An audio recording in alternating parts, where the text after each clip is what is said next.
Hello friends, सभी को प्यार भरा नमस्कार और उम्मीद करते हैं सभी अच्छे होंगे। आज के इस वीडियो लेक्चर में जो कि आप थंबनेल आपने देखा ही होगा, हम चर्चा करेंगे कि पढ़ो वहाँ से जिसका पढ़ाना समझ नहीं आई। बात थोड़ी अजीब लगी होगी आपको कि वहाँ से क्यों पढ़े जिसका पढ़ना जो पढ़ाने का तरीका या पढ़ाना ही समझ नहीं आए। दूसरा जिस टॉपिक पर हम बात करेंगे, कोचिंग का चुनाव कैसे करें। तीसरा जो विषय है हमारा, किस तरह करें तैयारी। अगला विषय है हमारा, कौन सा टीचर होता है अच्छा। अगला विषय है, बुक कैसे पढ़े। इसी के साथ में हम हमारे आज के लेक्चर जो वीडियो है इसकी शुरुआत करते हैं। अभी तक आपने अगर हमारा यूट्यूब चैनल यूनिक इंसान 000 को अभी सब्सक्राइब नहीं किया है तो सब्सक्राइब करें, बेल आइकन को प्रेस करें ताकि हर वीडियो का नोटिफिकेशन आपको मिले और वीडियो सबसे पहले आपके पास पहुंचे। तो जल्दी से सब्सक्राइब करें चैनल को और अपने दोस्तों के साथ ज़रूर शेयर करें। किसी प्रकार की कोई भी समस्या है तो आप कमेंट्स करें। आप हमारे टेलीग्राम चैनल से भी जुड़ सकते हैं जिसका लिंक आपको वीडियो के डिस्क्रिप्शन में मिल जाएगा। तो सबसे पहले हम शुरुआत करते हैं, जो हमारी हेडलाइन है, पढ़ो वहाँ से जिसका पढ़ाना समझ नहीं आए। तो देखिए स्टूडेंट्स, जो कई बार हमें क्या होता है कि हम सबसे पहले जब ट्रायल या डेमो के रूप में जब हम किसी भी कोचिंग इंस्टीट्यूट के अंदर जाते हैं, तो जैसे ही कोई भी कोचिंग में हम जैसे ही गए और हमें एक डेमो के रूप में टीचर पढ़ाता है और हम डेमो देखते हैं। वो जैसे पढ़ाया, हमने पढ़ा, हमें समझ आ गया और हमने जैसे ही हमें समझ आने लगा, हमें लगा कि ये कोचिंग सबसे अच्छी है। लेकिन ऐसा बिल्कुल नहीं है, क्योंकि उस टीचर ने आपको मान ले कुछ भी पढ़ाया और आपको जो पढ़ाया गया वो आपको समझ आ गया। इसका मतलब है कि वो पढ़ाया गया चीज़ आपको पहले से आती थी। अगर आपको वो चीज़ पहले से आती थी तो आपको समझ ऑब्वियस आएगा। आपको जो चीज़ की नॉलेज पहले से है, आपने जो चीज़ पढ़ी हुई है, अगर उसी को कोई आपको पढ़ाएगा तो डेफ़िनेटली आपको चीज़ समझ आएगी। तो फिर क्या उस टीचर से पढ़े जो पढ़ाई हमें समझ ना आए? आप गए और टीचर ने कुछ ऐसा पढ़ा दिया जो आपको समझ ही नहीं आए, क्या वो टीचर भी अच्छा है? तो मैं कहूँगा ऑब्वियसली नहीं या हाँ, इसका जवाब आपको भी मिल जाएगा। तो देखिए स्टूडेंट, हमें इस बात से फ़र्क नहीं पड़ना चाहिए कि टीचर ने पढ़ाया वो हमें समझ आया नहीं आया, क्योंकि हम कोचिंग जॉइन इसलिए कर रहे हैं ताकि हम चीज़ों को समझ सकें। पहली बात ये है कि जब भी हम कोचिंग जॉइन करें कि कोचिंग का चुनाव कैसे करें, इस लाइन के साथ में पहली जो लाइन है इसका आपको सॉल्यूशन जो आंसर इसका मिल जाएगा। कोचिंग का चुनाव कैसे करें? जब भी आप कोचिंग में जाए और टीचर जो पढ़ाए उसमें आपको एक चीज़ देखनी होगी कि जो टीचर पढ़ा रहे हैं वो हमें समझ आ रहा नहीं आ रहा। इसके साथ में यह चीज़ देखना ज़्यादा इम्पोर्टेंट है कि जो पढ़ाया गया कंटेंट एग्जाम ओरिएंटेशन है या नहीं। फिर रिपीट कर रहा हूँ, पढ़ाया हुआ कंटेंट जो क्लास में पढ़ाया गया है, जिस टॉपिक को एक्सप्लेन किया गया है, क्या वो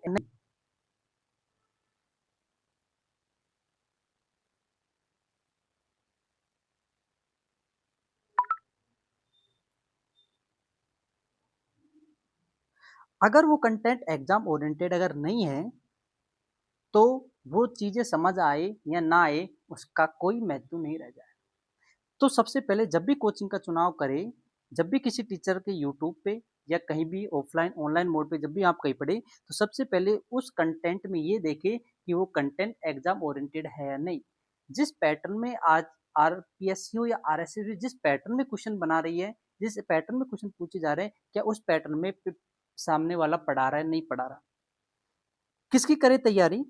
तो सबसे पहले आपको मैं एक बात बता दूँ, जब भी आप कॉम्पिटिशन के क्षेत्र में जब भी उतरे, जो फ्रेशर स्टूडेंट हैं या 1-2 साल से तैयारी कर रहे हैं, जब भी आप तैयारी करें उससे पहले खुद की अपनी दोनों आँखें बंद करें, खुद से एनालिसिस करें कि मैं अपना बेस्ट किसमें दे सकता हूँ। ना फैमिली के ऊपर डिपेंड करें, ना मित्रों, दोस्तों, गुरुजनों के ऊपर डिपेंड करें, ना रिश्तेदारों के ऊपर डिपेंड करें। खुद से एनालिसिस करें कि तुम अपना बेस्ट किसमें दे सकते हो, तुम्हारा इंटरेस्ट क्या है। अगर आपके इंटरेस्ट के अकॉर्डिंग आप अगर फील्ड चूज करोगे, कैरियर चूज करोगे तो डेफिनेटली आप अपना बेस्ट दे पाओगे। अगर आपने एक ऐसा फील्ड आपके फैमिली मित्र या किसी के कहने पर आपने वो फील्ड चूज कर लिया जिसमें आपका इंटरेस्ट था ही नहीं, तो आप कभी भी अपना बेस्ट नहीं दे पाओगे। तो जब भी अभी कोई भी फ़ील्ड चूज़ करें तो उस टाइम अपना इंटरेस्ट ज़रूर देखें कि क्या मेरा उसमें इंटरेस्ट है या नहीं, मैं अपना बेस्ट दे सकता हूँ या नहीं दे सकता। उसके बाद बात करते हैं हम कि कौन सा टीचर अच्छा होगा, तो टीचर वो अच्छा वही होगा जो एग्ज़ाम ओरिएंटेड पढ़ाए और एग्ज़ाम ओरिएंटेड पढ़ाने के साथ-साथ उसका अचीवमेंट ये हो कि मेरा कंटेंट हर स्टूडेंट के पास डिलीवर होना चाहिए। आपको अलग-अलग एंगल से डिफरेंट वे से आपको चीज़ें डिलीवर करे ताकि आपके ज़हन में वो चीज़ उतर सके। एक टीचर वो होता है जिसका केवल पर्सपेक्टिव ये होता है कि मुझे सिलेबस खत्म करना है। मेरी 1 घंटे की क्लास है, मुझे 1 घंटे की क्लास खत्म करके जाना है। लेकिन नहीं, एक टीचर वो होता है जिसका मतलब होता है कि बस ऊपर-ऊपर से पढ़ा कर के मुझे सिलेबस खत्म कराना है, एग्ज़ाम में आए या ना आए। लेकिन नहीं, उस टीचर के पास पढ़े जो एग्ज़ाम ओरिएंटेड पढ़ाए और वो नेक्स्ट टॉपिक पर तब तक ना बढ़े जब तक आपको जो पिछला टॉपिक है वो आपके ज़हन में ना उतार दे। आपको डिफरेंट एग्ज़ाम्पल से अलग-अलग तरीके से आपको वो कंटेंट डिलीवर करे। तो ऐसे टीचर के पास पढ़ें। उसके बाद करेंगे कि बुक कैसे पढ़ें। सबसे इम्पोर्टेंट जो आज का ये विषय है, बुक कैसे पढ़ें। देखिए स्टूडेंट्स कि एक टीचर आपको सारी बुकें नहीं पढ़ा सकता। आप कोई भी कोचिंग इंस्टीट्यूट जॉइन करोगे, वो आपको उसके हिसाब से कंटेंट देगा। क्या लेकिन ज़रूरी है, क्या जो भी टीचर आपको पढ़ा रहा है, क्या उसका 100% या 99% या 80% 90% आपको एग्ज़ाम में मिल जाए? कोई गारंटी नहीं है। आपको खुद से भी बुकें पढ़नी पड़ेगी, चाहे वो करंट अफ़ेयर की बुक हो, ज्योग्राफ़ी की हो, हिस्ट्री की हो, रीज़निंग हो, मैथ हो, जो भी आपकी चाहे पॉलिटी हो, हिंदी हो, इंग्लिश हो, आपको खुद से बुकें पढ़नी पड़ेगी। हो सकता है कि एक टीचर एक ओरिएंटेड बुक नहीं पढ़ा रहा हो, आपको पता है कि का मार्केट में काफ़ी सारी स्टैंडर्ड बुकें होती हैं।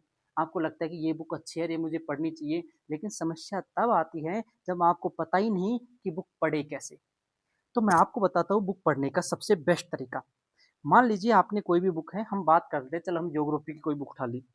आपने कोई ज्योग्राफी की बुक उठा ली। आपने ज्योग्राफी की बुक ली और आपने ज्योग्राफी का पहला चैप्टर स्टार्ट किया। जैसे ही आप पहले चैप्टर की पहला सेंटेंस उसको पढ़ो। उस सेंटेंस को पढ़ने के बाद वो सेंटेंस कहना क्या चाह रहा है, उसको खुद से एनालिसिस करो। रीडिंग लगाना और किताब को कंप्लीट करना ये एक पर्पज़ नहीं होना चाहिए। मोस्ट ऑफ स्टूडेंट का यही होता है, बुकें उठाई, लाइन टू लाइन पढ़ते चले गए, बुक खत्म की, दूसरी बुक उठाई, लाइन टू लाइन पढ़ना शुरू किया, बुक खत्म की, तीसरी बुक उठाई और यही प्रोसेस के साथ वो सारी बुकें खत्म कर देते हैं। उसके बाद भी कभी अचीवमेंट नहीं मिल पाता, क्योंकि उसने केवल बुक की रीडिंग लगाई है। अब हम बच्चे नहीं हैं, हम कंपटीशन के फील्ड में आ चुके हैं। हमारा पर्सपेक्टिव केवल बुक को फिनिश करना नहीं होना। हमारा पर्सपेक्टिव है कि हम चाहे उस बुक की 4 लाइनें पढ़े, हमें उस बुक की हर 4 लाइन का मतलब समझ आना चाहिए। उस लाइन में जो भी हमें कोई नए वर्ड है, उसके बारे में आपको सोचना पड़ेगा। जो भी नई चीज़ मिली, उसके बारे में सोचो। वो कहना क्या चाह रहा है? आपको अगर उसका मीनिंग नहीं पता, तो आप गूगल कीजिए, एआई टूल से पूछिए, अपने दोस्तों से पूछिए, लेकिन उसके हर वर्ड्स को, हर लाइन का मतलब समझ के आगे बढ़िए। उसके बाद में जैसे ही आपने एक पूरा पैराग्राफ, लाइन से जो सेंटेंस से पैराग्राफ बनता है, उस पैराग्राफ को पढ़ा और पैराग्राफ पढ़ने के बाद आपको ये पता होना चाहिए, समझ आना चाहिए कि हम पढ़ क्यों रहे हैं और ये पढ़ाने का मतलब क्या है। जिस भी ऑथर ने उस बुक को लिखा है जिस भी ऑथर ने उस बुक को लिखा है, उस सेंटेंस को जब उसने लिखा होगा तो क्या सोच के लिखा होगा? वो ये सेंटेंस लिख कर के हमें क्या डिलीवर करना चाहता था जो? क्या हमें समझाना चाहता था? इसका पर्सपेक्टिव क्या था? जिस दिन आप इस चीज़ पर बात करने लग गए, इसके बारे में सोचने लग गए, उस दिन आपको दुनिया की कोई ताकत आपको सफल होने से नहीं रोक सकती। आपको हर एक लाइन का मीनिंग, हर एक शब्द का मीनिंग आपको पूरे इस तरह से आप अगर पढ़ते चले गए, तो धीरे-धीरे बुक खत्म हो जाएगी और बुक सारी आपकी उँगलियों में याद हो जाएगी। ठीक है, हर किसी को 100% नहीं आता। ना मुझे आता, ना तुम्हें आता। आप बुक भी पढ़ते हो, उसका सब कुछ याद नहीं होता। ये आप भी मानते हैं, मैं भी मानता हूँ। लेकिन आपने जो पढ़ा उसका कम से कम इतना तो आए कि आपको एग्ज़ैक्ट हाँ, ठीक है यार चीज़ थी। कहीं आपके पास अगर नया क्वेश्चन फँसे तो उसके 4 ऑप्शन देख के आप ये अनुमान लगा सको कि हाँ, कि यार ये चीज़ हो नहीं सकती, ये चीज़ हो नहीं सकती।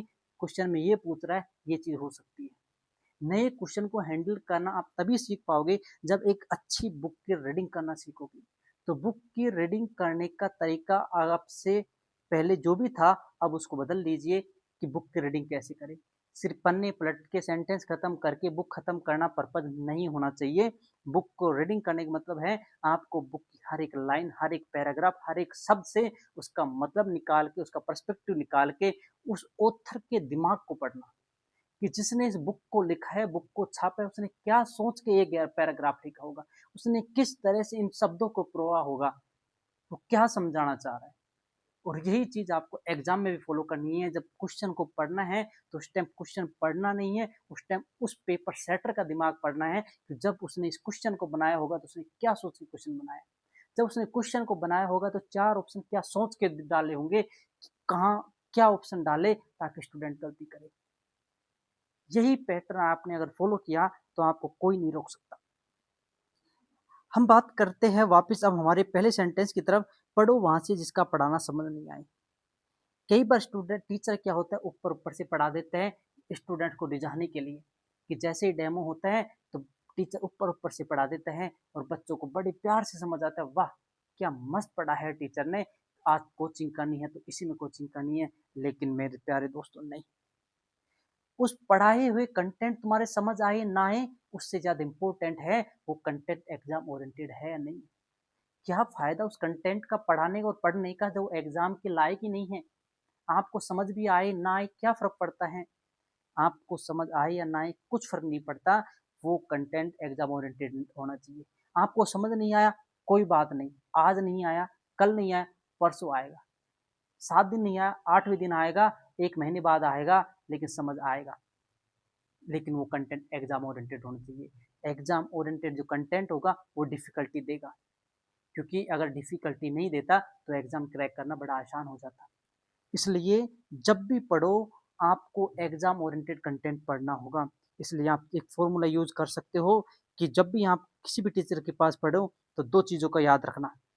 पहला, जो कंटेंट हमारा है वो एग्जाम ओरिएंटेड होना चाहिए, प्लस में उस जो भी टीचर हमें पढ़ा रहे हैं वो कंटेंट को डिलीवर करने के लिए सक्षम है या नहीं, कि हमें वो कंटेंट डिलीवर कर पा रहा है, नहीं कर पा रहा। ये 2 चीज़ों का अगर याद रखोगे आप कभी नहीं ठगाओगे। नेक्स्ट चलते हैं हम इसमें, जो हमारा जो मेन टॉपिक था आज वो खत्म हो चुका है और हम यहाँ पे कुछ मोटिवेशन लाइनें हैं जो आपको हमेशा मोटिवेट करती रहेंगी। और कोई पढ़ रहा है किसी परीक्षा की सफलता के लिए तो कोई पढ़ता जा रहा है मन की शांति के लिए। किसी के लिए पढ़ना एक सुकून है तो किसी के लिए वह घोर संघर्ष। कोई बुन रहा है इसमें अपने कल का सपना तो कोई जोड़ रहा है जीवन के ज्ञान का हर पन्ना। तात्पर्य बस इतना है कि पढ़ना जीवन की हर दिशा में सही है, क्योंकि पढ़ाई एक ऐसी चीज है जो आपका भविष्य परिवर्तन कर सकती है, आपका भविष्य तय करती है। आपके सारे उलझनों को, उस समस्याओं का एक ही समाधान है, वो है पढ़ाई। जिस दिन आप एजुकेटेड हो, आपके पास एजुकेशन की पावर है, आप उस दिन कुछ भी चेंजेस कर सकते हो।